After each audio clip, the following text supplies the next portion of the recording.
দর্শক, যেমনটি বলছিলাম, দুবাই আর কিছুক্ষণ পরে মাঠে গড়াবে বাংলাদেশ ও আরব আমিরাত নারী ফুটবল দলের ম্যাচ। সেখানে আছেন সহকর্মী ইমরান হোসেন। আমরা সরাসরি যুক্ত হচ্ছি তার সাথে। ইমরান, অপরিচিত মাঠ, অপরিচিত দলের সাথে বাংলাদেশ আসলে কতটা ভালো করবে, বিস্তারিত একটু জানান আমাদেরকে।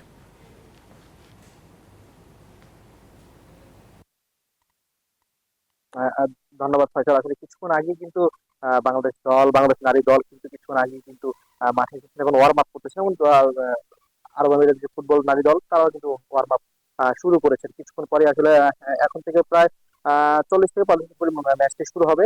সেই ম্যাচটি ঘিরে কিন্তু বাংলাদেশ দল কিন্তু খুবই আগ্রহের কেন্দ্রবিন্দু আছে, কারণ 18 নারী ফুটবলার তারা বিদ্রোহ করেছিলেন। সেই 18 নারী ফুটবলার ছাড়া কিন্তু হেড কোচ পিটার বাটলার আরব আমিরাতে এসেছেন এবং এই ম্যাচে কিন্তু কিন্তু তিনি কিন্তু জয় ছাড়া কিছুই ভাবছেন না। তবে প্রতিপক্ষ কিন্তু অচেনা, কারণ হচ্ছে দুবাই নারী দলের বিপক্ষে কিন্তু এখন পর্যন্ত সিনিয়র লেভেলে কোনো ম্যাচই বাংলাদেশ খেলেনি। যার কারণে আসলে এই ম্যাচকে কেন্দ্র করে গতকাল আজকে ঘন্টা বলছিলেন বাংলাদেশের নারী অধিনায়ক। তিনি আসলে বলছিলেন আসলে যে এই ম্যাচকে তারা প্রতিপক্ষ অচেনা হলেও যেহেতু কন্ডিশন বাংলাদেশের মতো, আসলে এই ম্যাচে জয় নিয়ে তারা বাড়ি ফিরতে চায়। তো আরো আগে থেকে আমার কাছে এই ছিল সর্বশেষ, ফয়সাল।